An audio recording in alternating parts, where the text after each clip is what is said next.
Hola, hola, saludo muy especial, bienvenidos a Sinergia Informativa, un programa que está hecho para personas inteligentes, interesantes y calificadas como usted.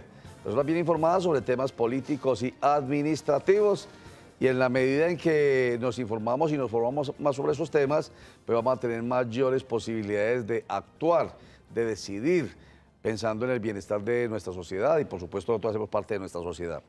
Sigue habiendo coletazos alrededor de la consulta popular anticorrupción, y por supuesto aquí nosotros vamos a conversar un poquitico más sobre ello y lo seguiremos haciendo en adelante, porque ustedes saben que somos amigos de los mecanismos de participación democrático, porque es la posibilidad real de que la soberanía del pueblo que nos dicen tenemos nosotros se manifieste de forma real. Un saludo para Rodolfo Correa, él es abogado constitucionalista y experto en temas administrativos. Bienvenido a Sinergia Informativa, Rodolfo Correa. Roger, siempre un placer estar aquí contigo y con estos televidentes tuyos inteligentes, interesantes y calificados. Exactamente, que no es exclusión. El que quiera estar adentro, que simplemente entre, porque además es por, repito, el bien, porque si estamos bien informados sobre estos temas, participamos con conciencia y con la posibilidad de hacer cambios. ¿Será que lo ocurrido el domingo 26 de agosto, Rodolfo Correa, es pues precisamente esa posibilidad de 11.672.000 personas aproximadamente de mostrar su soberanía? Sí, evidentemente, Roger, fue una votación muy importante, pero más allá de la votación, lo importante es que se logró determinar que en Colombia, uno, ya hay hastío frente a la corrupción, Sí. frente a los corruptos, y dos, que la gente cuando la llamen está dispuesta a salir. Ajá. Esas son dos cosas muy importantes, inéditas en Colombia, que además, sabe usted, es una consulta que jamás se había realizado en la República. Pero sí está dispuesta la gente a salir, porque salieron ahorita para votar con un llamado que les hicieron, de pronto, yo lo he dicho varias veces y lo voy a seguir diciendo, visceral. El llamado fue, venga, para que a esos sinvergüenzas congresistas, porque parecía que fuera una consulta contra los congresistas, les rebajen el sueldo. Entonces mucha gente fue a eso. Es más, ni siquiera leyó, pues que iba a leer.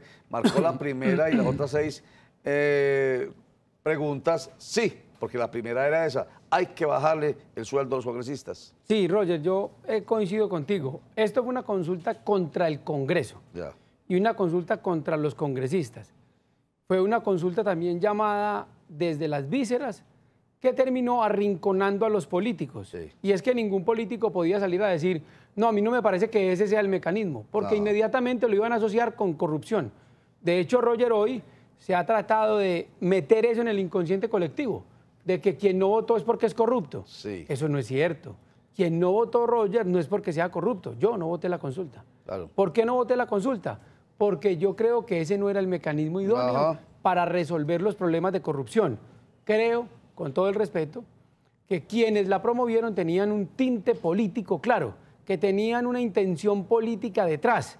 Y esa intención política es la intención política de la señora Claudia López, que quiere ser alcaldesa de Bogotá, y utilizó 350 millones de pesos del Estado colombiano para promover 350.000 millones de pesos del Estado colombiano para promover su candidatura y para promover el posicionamiento de su nombre.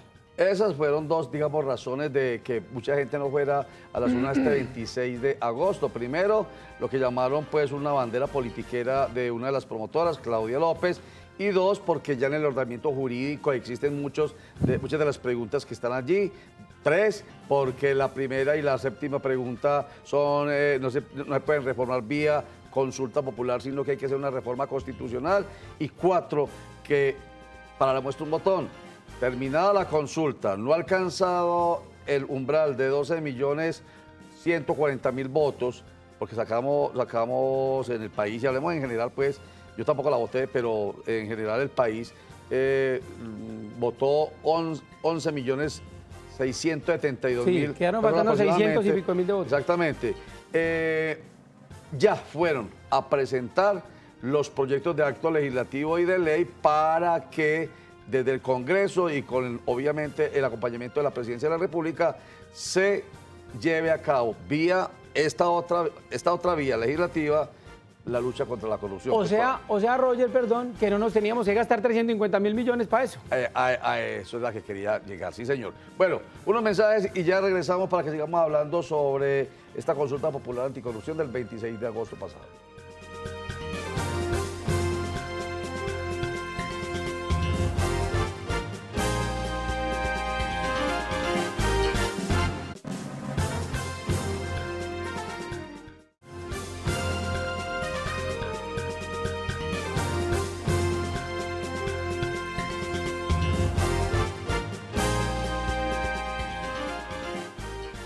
Rodolfo Correa, otro aspecto que debe también quedar en claro es que las personas que no participaron yendo a las urnas el 26 de agosto no son personas que quieran la corrupción. No, claro que no. Es que cómo vamos a decir que el 70% de la gente que no participó es corrupta, Roger. Que eso es lo que se denomina en la filosofía política maniqueísmo. Es decir, siempre catalogar a la gente entre buenos y malos. Entre estos son los que sirven y estos son los que no sirven. No, señor. Vuelvo y repito, quienes no votamos el domingo pasado, lo hicimos porque creíamos que ese no era el mecanismo. Ese no era el mecanismo. Ay, ¿cómo que no era el mecanismo? Ahí lo están demostrando. Están presentando proyectos de ley para recoger estas iniciativas. ¿Y por qué no lo hicieron antes? Porque no quisieron hacerlo. Porque Iván Duque está comprometido con esto y de hecho ya presentó el primer paquete. Y para que vean la voluntad del presidente Duque, acaba de citar a todos los partidos, bancadas y a los promotores de la consulta para decirles, venga, pongámonos de acuerdo en consolidar una agenda legislativa para implementar estas medidas. Eso habla bien del presidente Iván Duque, porque se muestra ahí como el presidente de los colombianos versus lo que se decía antes de las elecciones, que iba a ser el presidente manipulado por Álvaro Uribe del Centro Democrático, que no quiso votar la consulta. Claro, mire Roger, por ejemplo, ¿qué pienso yo? Yo creo que hoy, en la actual realidad política, una cosa políticamente hablando es el Centro Democrático, otra es Iván Duque y otra Álvaro Uribe. Sí. Son tres realidades disímiles. Y esas tres realidades disímiles tenemos que entenderla con inteligencia, con lógica. Porque el Centro Democrático, por ejemplo, como partido, veo que se está disgustando con Iván Duque por las medidas que Duque está tomando. Pero es que, señor, hay que entender una cosa. El Centro Democrático como partido tiene un 20%, 25% del Parlamento. Sí. Usted no puede gobernar con el 25%. Es que no tiene gobernabilidad. Duque necesita todos los partidos y necesita todas las fuerzas para poder gobernar. Porque si Duque presenta una iniciativa y no tiene cómo apoyarla en el Congreso, esto es un Estado de Derecho. Y para poder él gobernar necesita leyes. Y las leyes las hace el Parlamento. Exactamente. Y sin el apoyo de todas las fuerzas parlamentarias, que además, entre otras cosas, Roger, sepa usted seguramente lo sabe para que lo recuerden nuestros televidentes, ahorita, a fin de este mes, se vence el término para que los partidos decidan si están en oposición, en independencia o apoyan al gobierno. O coalición, independencia o en la oposición, a propósito pues de la puesta en práctica del estatuto de oposición. Hasta el 7 de abril se supone que hay plazo de septiembre. Bueno, volvamos con el tema de lo que genera de todas maneras la votación de este domingo 26 de agosto. 11.671.000 votos pues hacen sentir a los promotores muy felices y dicen que, miren, ni siquiera el hoy presidente Duque sacó esa cantidad de votos. Pero, ¿qué es lo que realmente importa de ese voto? Es la cantidad de votos, es lo político, es lo simbólico, pero no necesariamente son los votos de los promotores. Eso es otra cosa. Claudia López no puede pretender hacerle creer a todo el mundo que esos votos son de ella. Porque primero que todo, Duque apoyó la consulta. Sí. Entonces ahí hay un apoyo importante de Duque. Yo creo que por lo menos Duque, apoyando esto, puso 4 millones de votos. Porque la consulta como iba a sacar 6, 7 millones de votos. Sí. Que es lo lógico y la capacidad de movilización que la izquierda en Colombia tiene. Pero es que esta consulta no fue una consulta de la izquierda solamente. Esta consulta tuvo el apoyo del presidente Duque, que es un presidente del centro derecha. Entonces, que no se adjudiquen victorias vanas, que eso no es así. Muy bien, y volviendo a los que no votaron, pues Antioquia fue uno de los departamentos que más poca votación le aportó. Y eso le ha generado, desde el punto de vista de los seguidores de esta consulta, un montón de señalamientos, de insultos, de afrentas. Sí, dicen que fue culpa de Antioquia. No, lo que pasa, inclusive hoy Petro ayer trinó una cosa muy desagradable contra Antioquia. Aunque a los antioqueños ya no nos extraña pues que Petro nos maltrate cada vez que le da la gana. Dice Petro en el Twitter que Antioquia, la ventaja fue que ya no le hizo caso a Uribe. Es decir, nos quiere tratar como si fuéramos borregos o si Uribe fuera quien diera las órdenes en este departamento. No, no, no. El expresidente Uribe es una persona muy importante que ha convencido a los antioqueños con argumentos, no con órdenes. Y tampoco se convence a la gente con ofensas, como Gustavo Petro, que ahí precisamente en el periódico El Heraldo de la Costa Atlántica, El Heraldo sale en una editorial a decir, oiga, señor, respete, porque le dijo a los costeños que fue culpa de los costeños que se hubiera hundido también la consulta. Porque entonces, para cerrar este bloque, el resultado es maniqueísta, para emplear la expresión que usted utilizó ahorita. Entonces, los que ganaron son los más puros y los impolutos, perdón, los que votaron. Los que votaron. Porque finalmente, pues, no se alcanzó el umbral. O sea, objetivamente, ilegalmente y constitucionalmente no ganaron, porque no se alcanzó el umbral. Pero digamos que simbólicamente y hasta políticamente, pues ganaron hasta el punto que el presidente Duque ha llamado a todo mundo para que en bloque pues se hable de qué se puede presentar en proyectos de ley y de actos legislativos. Lo mismo Claudia López, me pareció, digamos, que él le bajó un poquitico al nivel cuando dijo, voy a pedirle al presidente Iván Duque que coordine todas las bancadas para que presentemos en bloque estos proyectos contra la corrupción. Es simbólico y político interesante, pero desde el punto de vista del maniqueísmo, lamentablemente esos señalamientos vuelven y polarizan al país. Sí, Roger, lo que pasa es que somos muy dados siempre a clasificarnos como buenos y malos, unos y otros.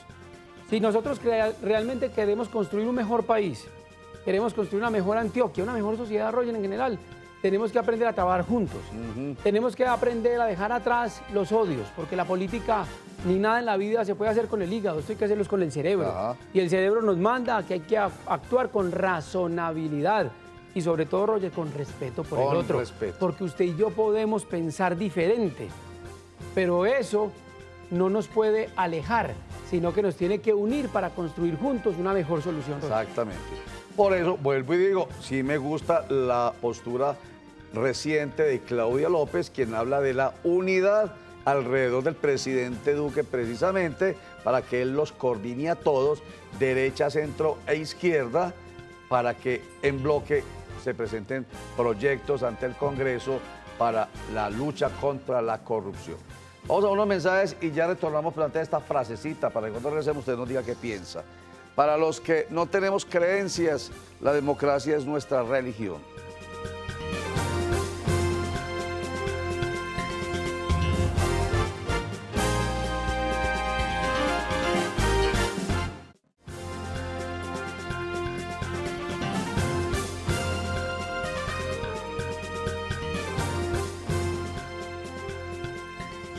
Para los que no tenemos creencias, la democracia es nuestra religión.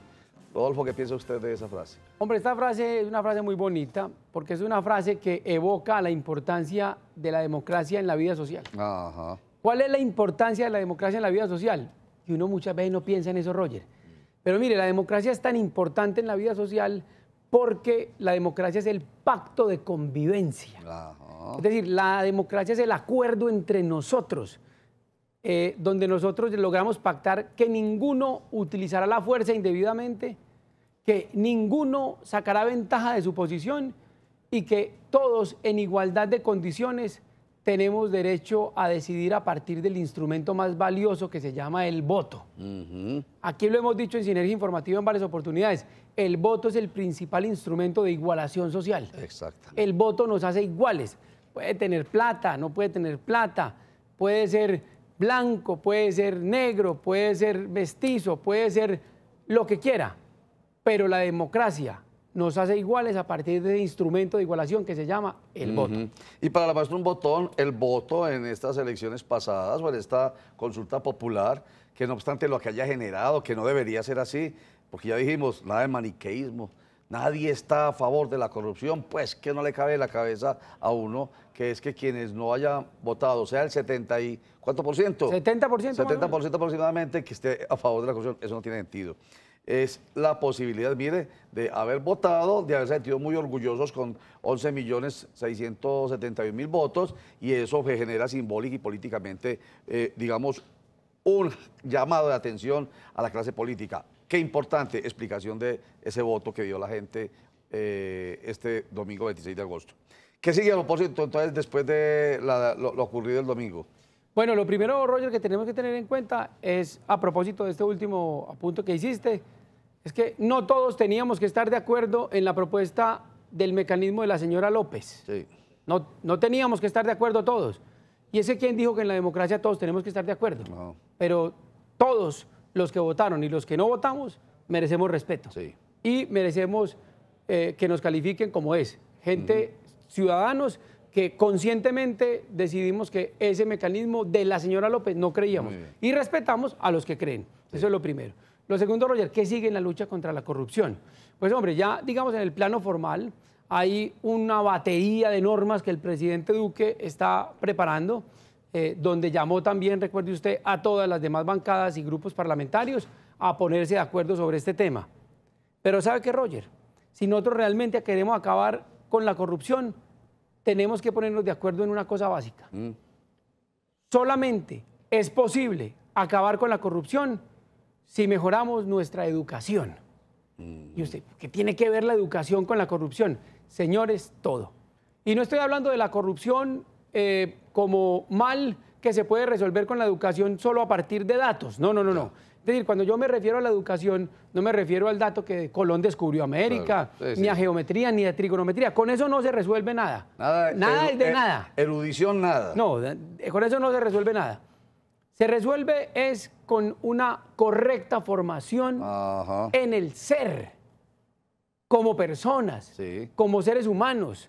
Tenemos que tener una formación que nos permita crecer como gente decente. Sí, exactamente. Como gente honesta. La educación nos permite, Roger, tomar 3 decisiones que se necesitan para acabar con la corrupción. Sí. 3 decisiones tenemos que tomar todos los colombianos y los latinoamericanos para acabar con la corrupción. Primera decisión, cada uno de nosotros debe decidir ser gente honesta, honesta. Usted debe decidir ser honesto, yo ser honesto, todos debemos decidir ser honestos. Segundo, todos debemos entender, Roger, que los recursos públicos son de todos. Es decir, los recursos públicos son míos y también son suyos. Y por lo tanto, así debemos valorarlos. Y tercero, habiendo reconocido que lo público es de todos, que me pertenece a mí y le pertenece a usted, ahora tenemos que empeñarnos todos y comprometernos todos en vigilarlos. En vigilarlos, y ahí sí, entender que los dineros públicos son sagrados. Sí, señor. Y que debemos controlarlos entre todos, porque si no hay control ciudadano, la corrupción estará siempre campeante. Bien lo dijo el presidente Iván Duque en su alocución del domingo, cuando habló de sus propios proyectos radicados ante el Congreso de la República, y uno nuevo que es llevar al nivel de la responsabilidad penal a las personalidades jurídicas, a las empresas, que eso no existe en nuestro ordenamiento jurídico. Dijo educación cívica, cultura ciudadana, educación en general, honestidad, o sea, valores. Y eso se logra desde la escuela y desde la familia. Un poquitico atrás, desde la familia. Honestidad, reconocimiento de que los recursos, y no solamente los públicos, sino el privado. Claro. Ese celular es suyo, no mío. Y que hay que respetarlo y hay que ser vigilante de todo ello. Bueno. Ese es el papel de la familia, Roger, ese es muy importante. Muy importante, muy importante. Porque mire, por ejemplo, Roger, en la familia tenemos que entender que cada uno debe jugar su papel. El papá es el papá y la mamá es la mamá. Es un error en una familia cuando se dice, ¿quién es tu mejor amiga? Mi mamá. No. La mamá es la mamá. La mamá no es la mejor amiga, la mamá es la mamá y la amiga es la amiga. Sí. Porque cuando en la familia se dice que la mejor amiga de la niña es la mamá, esa niña perdió la mamá y ganó una amiga. Nosotros no podemos olvidar el rol que nos corresponde en la sociedad. Un padre debe educar, una madre debe educar y no debe alcahuetear. Desde ahí entendemos que nuestra familia es el eje de la formación en valores, pero no como una carreta, Roger, porque todo el mundo habla de valores, de valores, de valores. No, no, no. Lo más importante es entender que el papel de la familia y del modelo educativo es enseñarle a la persona cuál es su papel frente a sí mismo y frente a los demás, que no es otro, Roger, para decírselo a la gente con claridad. Mi papel frente a los demás es servir. Muy bien. Servirle a los demás y amarme a mí y amar a los otros. Muy bien. Eso es lo importante. Rodolfo Correa, abogado, muchas gracias por estar con nosotros aquí en Sinergia Informativa y ayudarnos con este análisis sobre lo ocurrido el 26 de agosto, Consulta Popular Anticorrupción. No, Roger, un placer siempre estar aquí y un saludo a todos los televidentes. Y recuerden, el papel nuestro es servirle a los demás, amarnos y amar a los otros. Y los valores no son palabras sueltas, honestidad es un valor, pero eso no es una palabra en el aire. Hay que mostrar con ejemplos qué es la honestidad, así de sencillo, como uno de los tantos valores. Recuerden que la información en Cosmovisión empieza todos los días a las 12 con Sinergia Informativa, que regresa los lunes a las 7 de la noche, de martes a viernes a las 8 de la noche. Los voy a dejar con Los Cogió la Noche, que regresa a las 5 de la tarde y a las 9:30 de la noche. 6:45, Cosmovisión Noticias, que vuelve a las 11:15 de la noche. Muchas gracias, chao.